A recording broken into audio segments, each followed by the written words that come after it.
현장에서 여러분들을 만나고 지켜봐온 그런 오래된 무용 애호가라고 보시면 될 것 같습니다.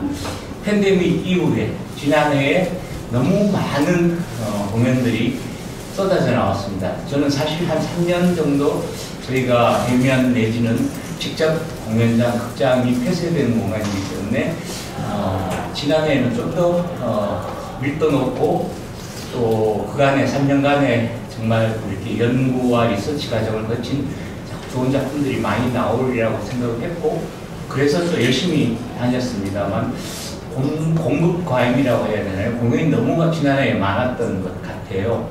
그래서 저는 순전히 이 문화예술위원회의 올해 바뀐 제도에 대해서 제가 칼럼을 썼고요. 그리고 나서 탄압된 그 매체들, 인터넷 매체들의 편집장들과 한번 유튜브에서 뭐 이렇게 방송을 한 적이 있기 때문에 아마 오늘 여기 소환된 것으로 알고 있고요. 제가 보니까 한 서너 번 정도의 이런 문제 제기를 그동안 했던 것 같아요. 그랬을 때 문화예술위원 기용 문제에 대해서 한번 이렇게 공개적으로 발표를 한 적이 있고요. 그리고 한국춘비평가협회에서 또 여러 가지 지원 제도에 대해서 할 때 제가 총대를 메고 그날 발제 원고를 썼는데, 사실 그날 제 개인적인 일이 있어서 부산에 가느라고 그걸 누가 대독하고, 그때 굉장히 제가 타격을 많이 입어서 사실은 무용계를 떠날까라고 생각을 했습니다. 제가 이 선생의 공정과 공존이라는 참 너무나도 좋은 말인데, 그리고 윤석열 정부가 가장 먼저 얘기했던 이 공정이라는 단어, 지금 여전히 뭐 4월 11일 향하여 가고 있는 데에서도 엄청난 율배반적인 모습들을 많이 보고 있습니다. 문화재단의 심사 결과에 따라서 여러분들이 이 위원장님이 저한테 메일을 보내서 준회상회의를 한번 들어올 수 있냐고. 제가 뭐 발제라는 얘기보다도 올해 왜 유독 이런 문제가 발생을 했는지에 대한 생각을 좀 고민을 좀 깊이 해봤습니다. 물론 우리 무용가들이 제일 좋아하는 극장이 대학로이기 때문에 뭐 대학로가 공연계의 뭐 메카라고 얘기했지만 늘 우리는 거기도 진입 장벽이 너무나 높습니다. 물론 서울문화재단도 우리나라 전체의 지형들을 두고 봤을 때 하나의 지역이죠. 그러나 서울문화재단이 가지고 있는 중요성이, 왜냐하면 전국 지자체의 이 시스템이 그대로 따라가기 때문에 그만큼 서울문화재단의 역할이 중요하죠.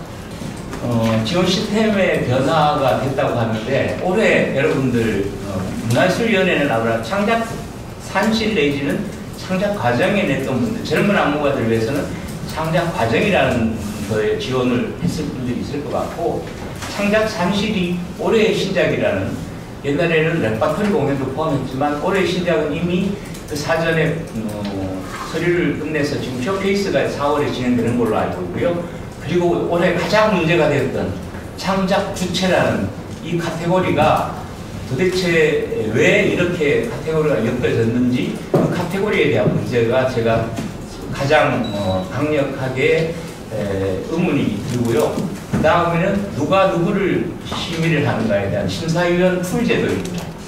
심사위원 제도가 자타천으로 제가 풀을 하고 있는데, 얼마 전에 제가 무용계에 꽤 능력이 있는 분이 제가 그 풀에 들어가지 않아서 이 글을 썼다고 이렇게 얘기를 하는 걸 역으로 들었습니다. 제 절대로 풀에 있습니다. 저도 심사를 몇 차례 문화예술위원회 낮에도 가보고 심사도 합니다. 절대로 제가 그 풀에, 선생님 풀에 없어서 이 글을 썼다고 저는 절대로 전 자부를 할 수가 있고요. 이 심사를 무용 분야에서만 유일하게 5명의 심사위원 중에 4명의 심사위원들하고 그나마 객관적으로 할 수 있는 이론이나 비평 내지는 현장에서 뭔가 하는 심지어 공연 기획자라든가 뭐 이런 이론가라든가 중간에서 뭔가 서류를 제대로 봐줄 수 있는 이런 사람이 빠진 상태로 진행이 됐다는 거죠. 19억이 넘는 이 예산을 가지고, 한 해의 예산을 가지고 너무도 뜨악한 이 지원 배정금에 대한 그리고 어떤 단체는 극장과 그리고 잡지와 또한 축제와 이런 것들을 합쳐서 어마무시한 거의 5억에 가까운 돈이 한쪽으로 쏠려버린 그런 케이스를 봤고요. 여러분들도 지금 힘들게 하고 있지만 크거나 작거나 모든 무용가들이 이 공공자원이나 지원이나 배려가 없으면 이 생태계에 살아남지 못하는 장르가 무용 장르고, 그 다음에 국악 장르는 요즘 최근에 퓨전화돼서 굉장히 K 콘텐츠로 많이 가고 있죠. 그러나 저희는 여전히 가려면 솔로 아니면 듀엣 정도가 그냥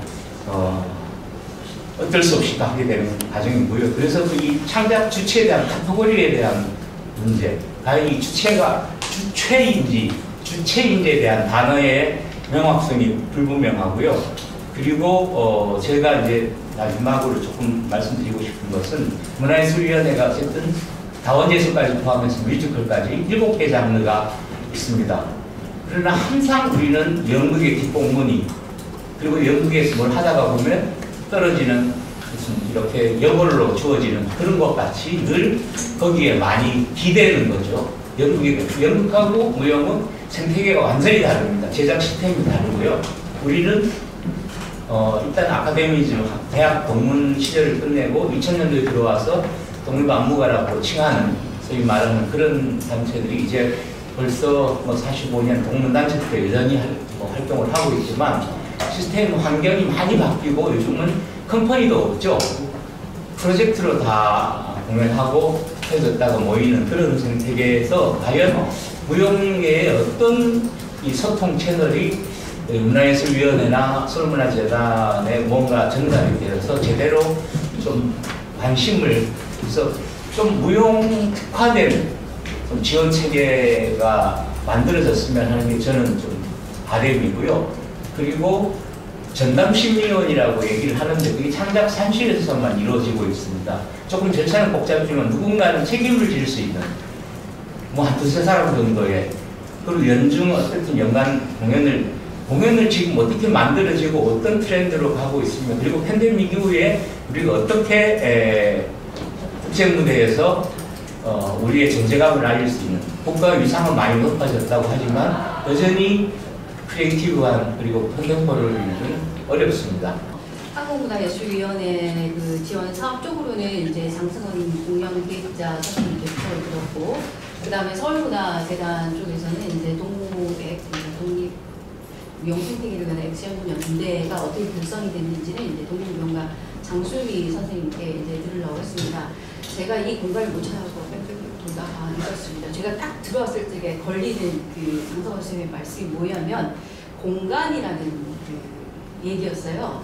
그리고 제가 지난 정권에 아주 열심히 우리의 공간을 만들어 보기 위해서 굉장히 많이 노력을 했었거든요. 그래서 그런 공간이 있었다면 우리가 이렇게 다 같이 모여서 이런 일도 발생이 되지 않았을 거고, 굉장히 화기애애하게 모든 것이 잘 이루어졌을 텐데 참 유감으로 생각을 하고, 그 다음에 우리는 정말 이번 계기를 통해서 무용 생태계 전반에 관해서 좀 찬찬히 그 생각을 해보고, 그 다음에 정말 또 그 각자 뿔뿔이 이제 활동을 했었지만 이번 기회를 통해서 소통의 그 창을 열고 다 같이 그 소리를 합쳐서 무용 생태계의 공감성을 회복하든지 우리의 전체 그 이익을 위해서 좀 더 이렇게 힘을 모아야 되지 않을까 이렇게 생각이 됩니다. 선생님의 의견은 크게 이제 그 한 6가지로 요약이 될 것 같습니다. 일단 그 이번에 한국문화예술위원회가 그 지원 제도를 그 변경을 했었는데요. 여기에 이제 창작 주체라는 카테고리가 생겼습니다. 그런데 이 창작 주체라는 카테고리에 과연 어떤 그 단체들이 지원할 수 있는가, 공정하게 그 심사받을 수 있는 구조인가, 여기에 관해서 이제 분류의 문제에 관해서 이제 문제를 제기를 하셨고요. 그 다음에 두 번째로는 이제 심사위원 구성 문제에 관해서 말씀하셨습니다. 다른 분야에서 5명이 이제 심사를 했었는데 4명이 이제 심사하게 됐다. 특히 이제 그 공정성과 좀 이론적으로, 객관적으로 그 살펴봐 줄 수 있는 그 비평가와 이론가가 부재했다. 그 다음에 세 번째가 이제 그 예산 구조가 공정하게 불합리하게 이제 수긍할 수 없는 그 구조로 그 배분이 되었다. 그 다음에 이제 그 우리가 이제 그 한국문화예술위원회 그 지원 분야를 보면 7개의 그 지원 그 분야가 있는데, 무용 같은 경우에는 특수성이 그나마 이제 존재한다고 보는데, 다른 6개 분야와 같이 그 동일하게 뭔가 적용되는 그런 기준들이기 때문에 무용 특수성이 살아나지 않고, 또 여기에 따라서 우리의 어떤 창작성도 담보가 되지 않는다. 그다음에 우리가 이제 요즘 K컬처를 얘기하고 세계화를 부르시고 있지만, 이걸 더 발전시키기 위해서는 컨템포러리 그 예술이 발전이 돼야 되는데, 지금의 그 창작 지원 시스템으로 보면 창작성이 살아날 가망이 없다. 그래서 전체적으로 우리도 여기에 대해서 성찰을 하고 요구가 있어야 된다는 점으로 요약을 하도록 하겠습니다. 독립무용 생태계를 위한 액션 연대에서 이제 정순미 선생님께서 발표를 해주시겠습니다. 안녕하세요. 저 안무가 장순이고요. 현장에서 독립무용가로 22여 년 이상을 활동해온 한 무용가가 올해 2024년 1월 12일 서울문화재단의 창작기금 지원 심의 결과를 보면서 무심코 흘린 말은 "오, 내 동료들이 없다" 였습니다. 이 반응은 처음 단순하게는 끼리끼리 모이는 사람들이 마치 선정되지 못한 측근에 대한 아쉬움의 한편으로 들릴 수도 있고요. 혹은 무섭도록 치열한 경쟁사회인 한국에서 나를 둘러싸고 있는 동력이 눈앞에 없음을 확인하고 직감하는 개인적인 불안일 수도 있습니다. 아니면 동료가 아닌 새로운 경쟁자들의 집단적 출현에 대한 순간적 반감일 수도 있습니다. 그러나 이러한 직관적인 반응은 서울문화재단 홈페이지에 게시된 분야별 심의 결과에 관한 심의 일정, 심의 의원, 트랙별 선정, 심의 총평 순으로 스크롤하며 읽어가면서 곧 질문과 의구심으로 바뀌었습니다. 특별히 새로운 한 해가 시작되는 시기에 앞서 언급했던 동료가 아닌 새로운 경쟁자들의 집단적 출현이 아닌 무용계 내에서는 이미 알고 있는 오래된 단체와 이름들이 지원 제도에서 언급한 평가 기준과는 다르게, 그리고 한국 무용계의 성장 역사에서 쇄신해야 하는 구조적 문제들이 집단적으로 다시금 출현한 것이었습니다. 창작 지원 심의 결과에 심각한 문제를 발견한 것이 혼자만이 아니라는 사실을 공유하며 2024년 1월 17일 개별 연락과 집단 메시지를 통해 온라인 회의로 모인 약 50여 명의 무용인들은 난장 토크로 검열 없는 다양한 의견을 모으고 서울문화재단의 공동의 문제제기와 공론화를 결의하면서 독립무용 생태계를 위한 액션연대 이하 동무액이 출범하였습니다. 동무액은 자발적 참여와 추천으로 워킹그룹을 결성하고 다양한 의견을 수렴하는 공개 서한을 작성하기 위해 2차례의 온라인 전체 회의와 2일간의 구글 독서 의견 모으기, 2차례 전체 미팅을 통한 피드백 수렴, 7차례의 워킹그룹 미팅을 통하여 완성된 공개 서한을 1월 27일 SNS를 통하여 공론화하였고 한 일주일 사이에 몰아놨어요. 그리고 1월 27, 28일 양일에 공개 서한에 공감하는 670명의 연서명과 426개의 재단을 향한 목소리를 1월 29일 서울문화재단과 국민신문고, 서울시의회 민원 창구를 통하여 전달하였습니다. 670명이 서명한 공개 서한에는 문제 제기에 대한 공개 답변과 공개 간담회를 요청하는데, 이에 대한 재단 측의 미온적 답변은 2월 2일 국민신문고 민원 답변으로 돌아왔으며 공개 간담회에 대한 언급은 없었습니다. 이에 동무액은 2월 5일 827명의 서명과 525건의 의견을 함께 공개 간담회를 재요청하였고 2월 13일 재단 측 답변에 대한 재응답에 심의 과정에 생성된 자료 요청과 동무액이 제기한 문제에 대한 답변을 비공개 대면 미팅을 통하여 듣기를 요청하였습니다. 하지만 서울문화재단은 3월 8일 2월 한 달여간 충분히 답변하였다는 답변과 함께 공개적 답변과 간담회는 거절한 상태입니다. 동무액은 지금도 행동하고 있습니다.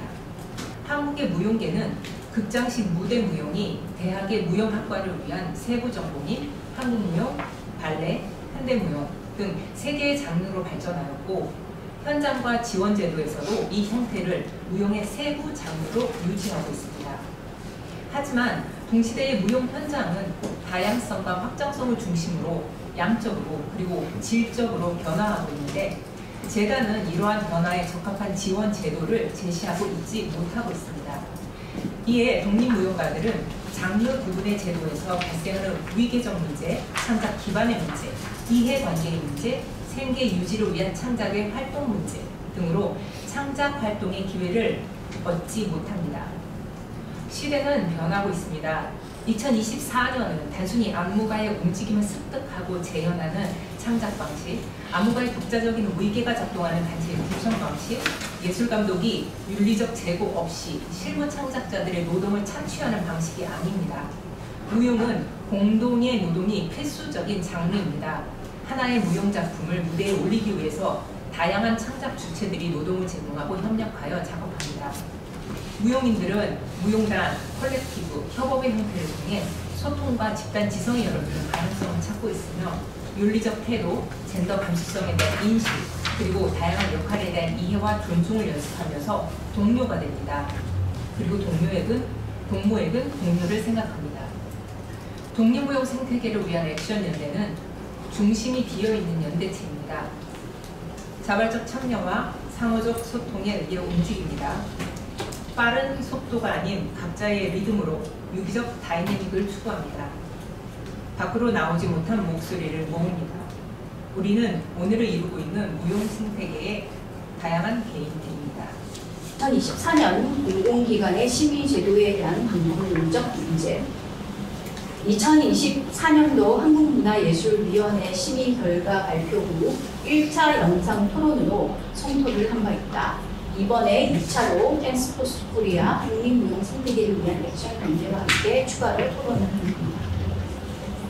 먼저 1차 영상 토론에서 말했듯이 지원기관의 제도 여정과 심의위원 구성에 대한 문제를 다시 얘기하고자 합니다.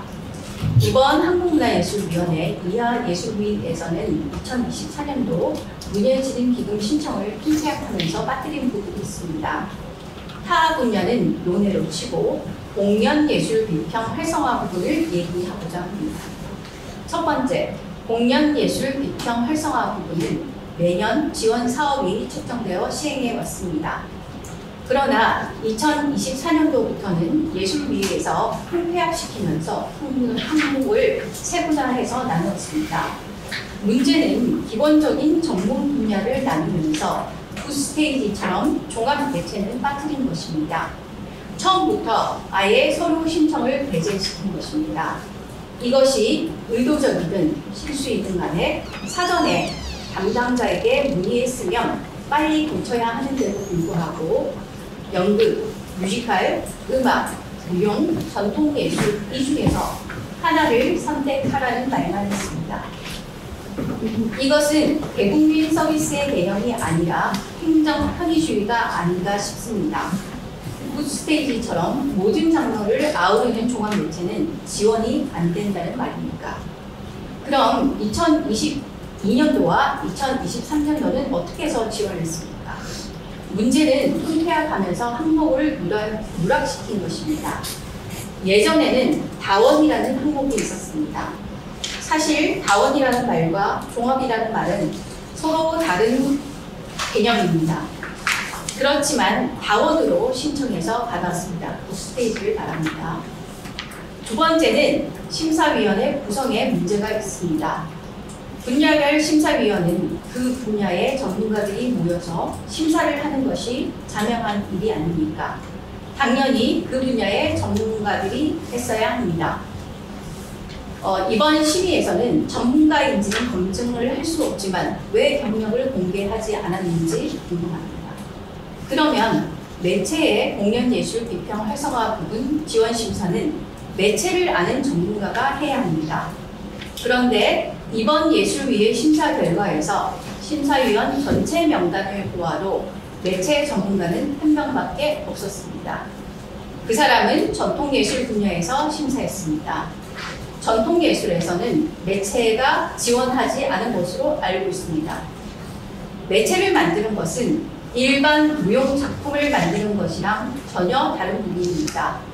축구 선수가 수영장에서 수영 선수 선발을 심사하는 것과 같습니다.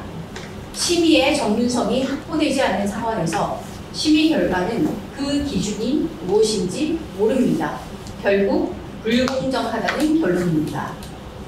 이 매체 지원 사업을 통폐합으로 창작 주체에 한꺼번에 몰아넣은 것은 상당히 무지에서 비롯된 것이라고 봅니다.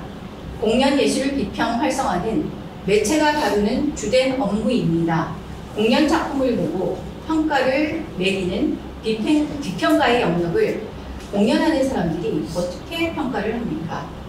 세 번째, 이번 2024년도의 결과를 보면 공연예술 비평 활성화 지원을 받은 매체가 대부분 종이로 발행되는 매체들입니다. 이것은 문제가 있다고 봅니다. 지원은 국민의 세금으로 이루어지는 것입니다. 즉, 국가의 운영 방침에 따라 국민을 위한 정책에 국민의 세금이 쓰여야 합니다. 개인 돈이 아닌 것입니다. 지금 국가는 지구 환경 문제로 저탄소 정책을 실시하고 있습니다. 그중 하나가 일회성 종이 사용 금지입니다. 현재 정부 행정기관이 발행하는 각종 공지서 대부분이 모바일로 교체되었습니다. 종이를 없앤 것입니다. 정부가 행정에서 이런 노력을 기울이고 있는데 국민의 세금으로 지원하는 곳에서 종이 사용을 하고 있는 매체에 지원금을 준다는 것은 상당한 부패가 있는 것입니다. 지원은 정부의 시책에 호응하고 따라야 하는 것이 원칙입니다. 종이 매체는 정부의 환경 정책을 무시하는 것과 같습니다. 더 이상 종이 매체에 지원을 하면 안 됩니다. 이건 좀 급격한 말씀이라서요. 제가 읽은 그들이 종이를 버리고 디지털로 전환하면 그때 지원을 받아줘야 합니다. 차차 전환을 해야 되겠죠. 네 번째, 지원금 워크아웃제가 필요합니다. 종이 매체는 이미 10수년 전부터 지원을 당연하게 여기면서 받아왔습니다. 마치 자신들의 싼돈으로 여기는 것입니다. 무엇 때문에 어떤 연유로 매 지원을 받아야 하는지 지원을 자립을 목적으로 하는 부분이 있습니다. 10수년 동안 지원했음에도 불구하고 자립을 못하는 것은 자립의 의지가 없다는 뜻입니다. 국가기관이 지원하는 목적도 부족함을 채워주기 위함입니다. 국가의 지원은 국민이 낸 세금으로 이루어집니다. 그렇기에 지원은 꼭 필요한 곳에 골고루 이루어져야 하는 것이 원칙입니다. 한국문화예술위원회의 공연예술과 관련된 모든 지원도 마찬가지입니다. 국민의 세금을 써서 지원하는 것이면 골고루 쓰여야 합니다.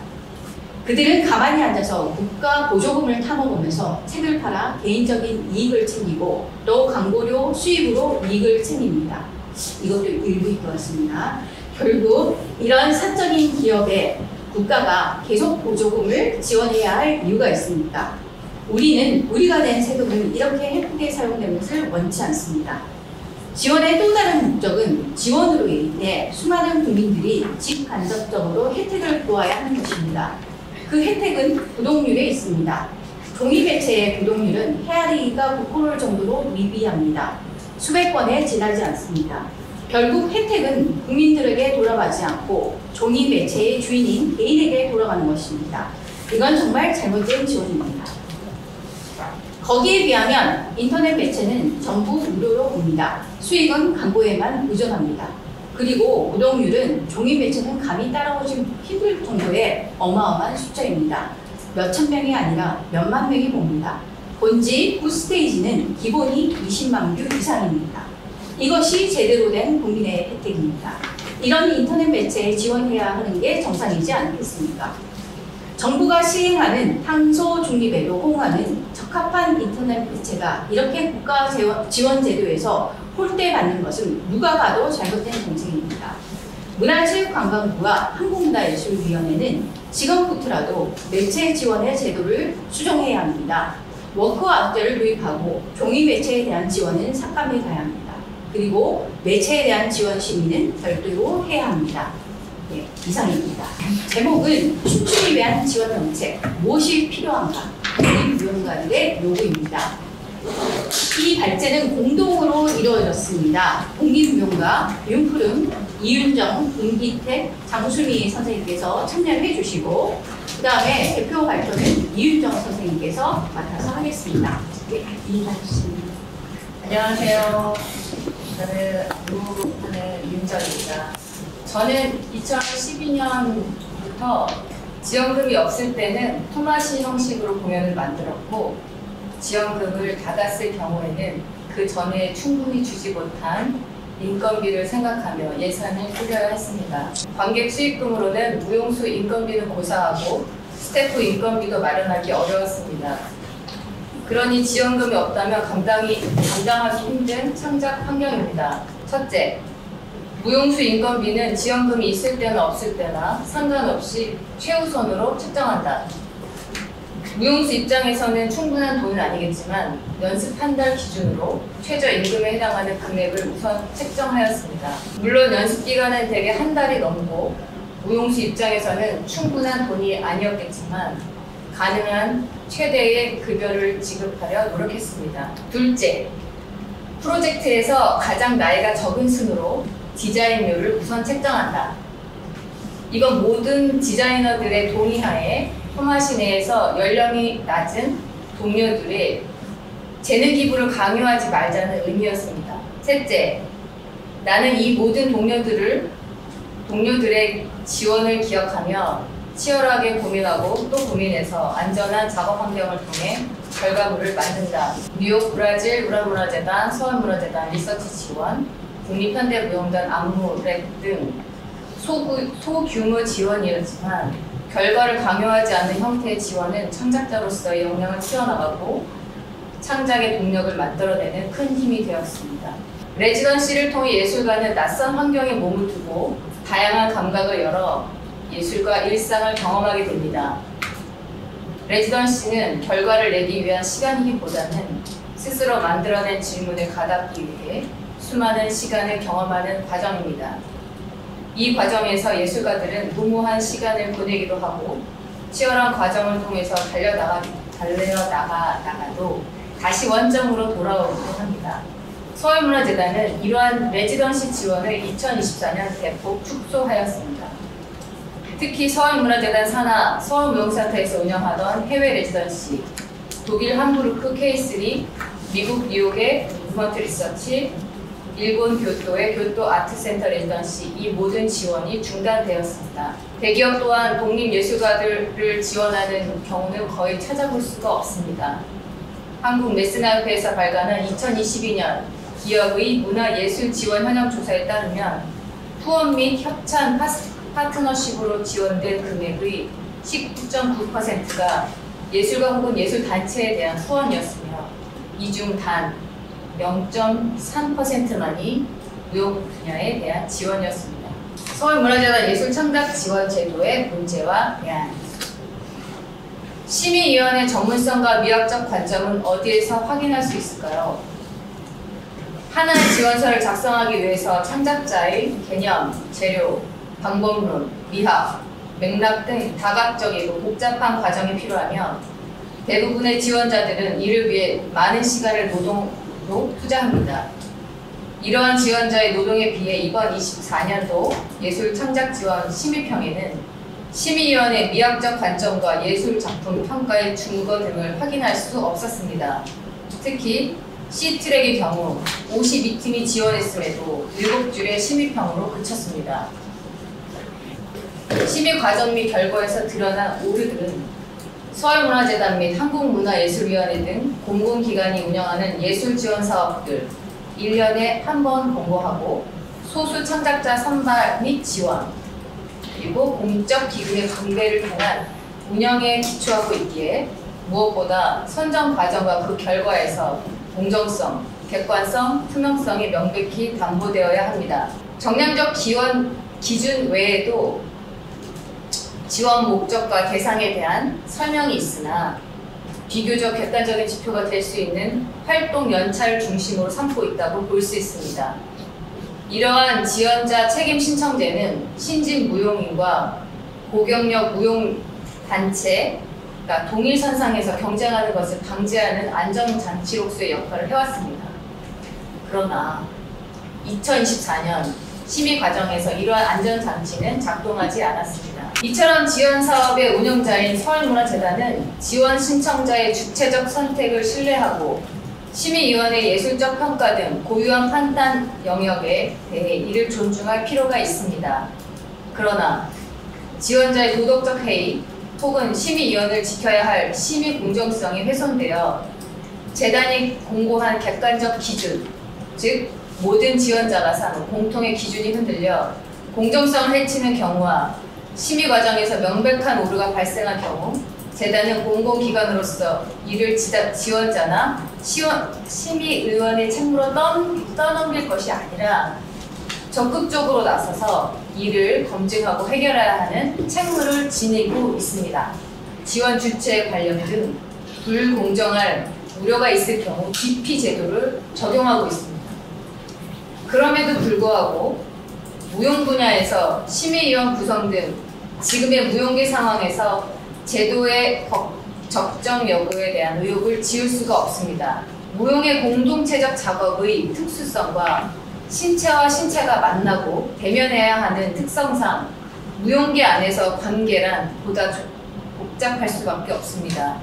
국외의 사례를 보면 싱가포르의 경우에는 사전심의위원 공개 제도를 통해 투명성을 확보합니다. 독일에서는 지원 시기가 공고되면서부터 지원 제도에 대한 설명회와 함께 심의위원 공개가 더불어 심의위원과 미팅이 가능한 예약 제도가 있습니다. 투명성과 신뢰성을 기반으로 한 심의 과정이 우선 시행되어야 할 것입니다. 또한 심의위원의 전문성과 역할의 범위를 지원자 모두가 쉽게 확인할 수 있어야 합니다. 심의위원은 지원 신청을 하는 다양한 예술가들을 전문가로 마주할 수 있는 역할이어야 합니다. 현장에 대한 정보가 있어야 되고 동시대 예술적 비전과 방향에 대한 견해가 있어야 합니다. 마주하는 예술가가 멘토로서 서포트를 할 수 있어야 합니다. 심의위원과 지원자 간의 믿음이 생길 수 있는 제도 개편이 필요합니다. 서울문화재단은 한국무용, 발레, 현대무용, 3분법 춤 전문가 구성에서 나아가 매체별 전문가로서의 변화를 시도해야 합니다. 올해 심의위원 선정을 살펴보면 대학 교수 3명, 독립안무가 1명, 무용비품가 1명으로 구성되어 있습니다. 여기서 발견할 수 있는 문제점은 대학 교수의 비율이 높다는 점에 있습니다. 대학 교수의 전문성은 교육에 있습니다. 대학 교수가 현장의 전문가라고 보기에는 문제가 있습니다. 서울문화재단은 현장 전문성이 반영되기 위한 심의위원 풀 구성이 어떻게 되어야 하는지 다변화하는 현장의 목소리를 경청해야 합니다. 또한 춤 장르별 구분이 아닌 창작, 클래식 등의 구분으로 지원이 이루어져야 합니다. 장르를 구분하는 방식으로는 다변화하는 창작의 환경과 흐름을 대변하고 새로운 감각의 예술가를 육성할 수는 없습니다. 2020년 서울문화재단에서는 공정한 창작 지원 정책을 예술가와 함께 만들기 위한 노력을 시도한 사례가 있었습니다.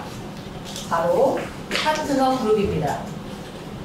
파트너 그룹은 현장 예술인 제안 사항에 따른 개선안을 공유하고 논의하는 자리로 서울문화재단의 공정하고 투명한 정책을 만들기 위해 제도적으로 마련되었습니다. 이러한 정책은 서울문화재단의 공정성을 위한 노력과 신뢰를 담보합니다. 그러나 이런 장치는 사라졌습니다. 당시 파트너 그룹에서 논의되었던 것들 중 올해 심의 과정에서 누락된 안건들은 다음과 같습니다. 첫 번째, 신청 주체가 단체인 경우 활동 경력에 대한 다양한 경우의 수가 있기 때문에 트랙 선정 기준에 대한 논의가 필요하다.